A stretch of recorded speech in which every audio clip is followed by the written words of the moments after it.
What's going on, everybody? It's Henry Eisenstein here. Today we're talking about how to get listings in a low inventory market. Are you struggling to find new seller leads? Are you struggling to find new clients in this crazy low inventory market? In 2020 was a rock star year for a lot of us. Now you see a ton of people have gotten their real estate license, and now it's a little bit harder to get listings. What I want to dive in deep today is 3 key things that are helping me and my team break records every single year. So stay tuned to see exactly how you can get listings in a low inventory market.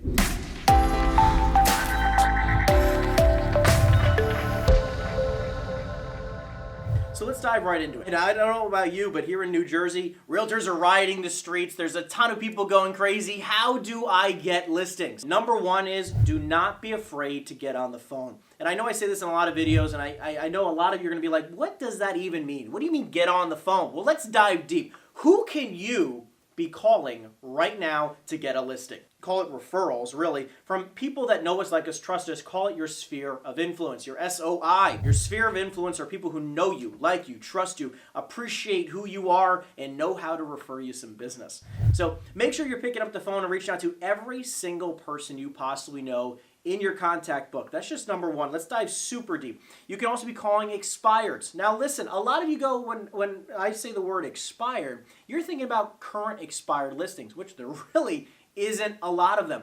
However, here's one key thing that I learned a few years ago. Go back a few years and find the old expired listings. I actually am buying another rental property specifically because I was diving deep into the year-old, 2-year-old, 4-year-old, 5-year-old, 10-year-old listings. These expired listings that people who wanted to sell at one point in time years ago, I went and pulled a list of all the properties in certain price points in certain areas with a certain amount of bedrooms. This is a surefire way to try to drum up some business. Second is you can dive deep into these little things. So for sale by owners, expired listings, cancel listings, and withdrawn listings is a surefire way if you're going to go into the older listings, right? Through your MLS, in certain areas you like to dominate, make sure you focus on those. Those are really important. Sticking with the phones. Circle prospecting. In a neighborhood like your own, where you live now, you can just call the neighborhood here and say, hey, 123 Main Street, right around the corner from you, just sold, and I'm curious if you noticed that. The property sold for $200,000, that property sold for $600,000, it sold for X% over asking price, whatever the case may be, and it sold in 3 days, right? Did you know how that could impact your property value? Right? And you're diving deep into your local market here, right? Don't be afraid to pick up the phone. You can be calling your, again, we talked about the sphere of influence, but for me also a huge indicator or a place of business for me is my past clients, my database, and my current clients. A lot of you are afraid of picking up the phone. And I'm telling you, there is never a surefire way, now more than ever really, to ensure your success. You need to pick up the phone. And listen, there's a lot of different people you can be calling every single day. Stop trying to be a keyboard guru, keyboard warrior behind the phone, behind the laptop, whatever the case may be. You need to pick up the phone and call these people. They're not going to be the ones to call you. I assure you that. Right? But you can see key indicators of why they might reach out to you, right? You see the people around you in the area, who's having a baby, right? Maybe who's got married, who's gotten divorced. These are key things that you can see on Facebook. Who got a new job in a new area? You can see these things on Facebook and you're not reaching out to them. You got to reach out. Don't be afraid to reach out. Number 2 is network with like-minded people. So what I mean by this, and because a lot of us go, your network is your net worth and all these other things, let's get super tactical. When you're networking with like-minded people, what that means specifically to me is people who have a growth-minded business, growth-minded outlook on life. They want to constantly be doing better, service their clients at a high level. Let's take it a step further. Now that you've found these people, because you can find them on Facebook, you can find them on Instagram, these people are pretty vocal most of the time, or you can get referrals from people around you of other professionals who are trying to do a great job in the market right now. I want you to focus on people who are absolutely crushing it outside of the real estate world. Who right now is doing incredibly well that can end up referring you business? Is it your local insurance guy, your financial advisors, right? Your lenders who are doing really well right now that are awesome professionals that you can connect with and build a referral partnership with, right? I have a lot of referral partnerships with people who are absolutely dominating the business, and it's outside of the real estate world.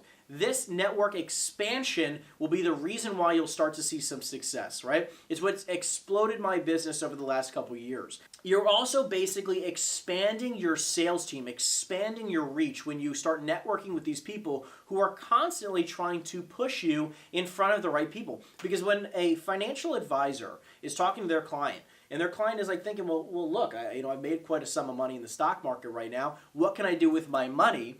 Maybe I'll buy a rental property. Maybe I'll buy another home. Maybe I'll sell this and buy a bigger home, right? These things are happening right now, and you're just not in touch with the right person to connect you with that client. Let's take it another step further. Out-of-state agent referrals has been a powerful way that I've been expanding my business as well. In your market, it might be super low inventory. Right? Right here in New Jersey, that's what it's like. But I'm connecting a lot with people from New York because that's where a lot of the business is coming from, where a lot of the clients are coming from into New Jersey is from New York. So I'm connecting now with a lot of my like-minded people who are up in New York, the like-minded agents who with EXP Realty, with my agency. I'm connecting with them, and I'm trying to build a deep relationship with these people so I become their go-to guy in New Jersey. So I get to service all of their clients at a really, really high level. So look, take a step back for a second, analyze your business and say, where are my clients coming from? In my local area, where are these people coming from? And go target those agents in those areas, and maybe you can build a deep relationship with them as well. Number 3, and I think this is truthfully most important, it's a mindset game. You need to be focused on being resourceful, not on the fact that you might have the lack of resources. Focus on resourcefulness right now more than ever. Step forward and have a new level of commitment to success. It is really up to you. Everything we've reviewed today, anybody can do. Anybody. Most of this is all free information. Matter of fact, it's just a matter of effort. So I challenge you right now. I'm pushing you right now. You need to show a different level of commitment now more than ever, because listen, your business, your life, your family's future life, right? All this is reliant on you right now dominating. And there are still people now in this low inventory market who are still getting listings, getting a ton of business, doing incredibly well and breaking records every single month. Why not you? Right? You need to show your clients a different level of commitment. When you're talking to these buyers, and listen, I'm sure all of you have it just like I get it, right? Where you have a client who's just wants to buy a home, right? All they want to do is buy a home, and all of a sudden, because you might not be sending them some listings, they go find another agent who might have a pocket listing 2 or 3, and they end up buying something. And you're like, well, why weren't you using me? You were referred by John, our close mutual friend. Yeah, but listen, we missed out on a couple bidding wars, whatever the case may be, and they just get frustrated. We've all been there. Maybe it's even been you or a family member, right? We've all been there. You've been frustrated, and all you want to do is see a certain level of success. You just want to buy a home, right? And I want to see that this year can still be the year that you break records. That's not going to happen if you don't show your clients and yourself and possibly your team that we are going to succeed or die trying. Hey, John, I guarantee you, I promise you, I'm going to do whatever it takes to find you a home. No matter what it takes, I will work 24/7, 365 to make sure we find you and your family the right home. You need to show them that level of commitment. Right? I hope this video helps. We've got a lot of awesome content to come. Please stay tuned for future videos. Comment down below with any comments, questions, or anything like that. I read all of them. I'm excited to help you make 2021 a rock star year. I love you guys. I appreciate it, and I'll see you in the next video.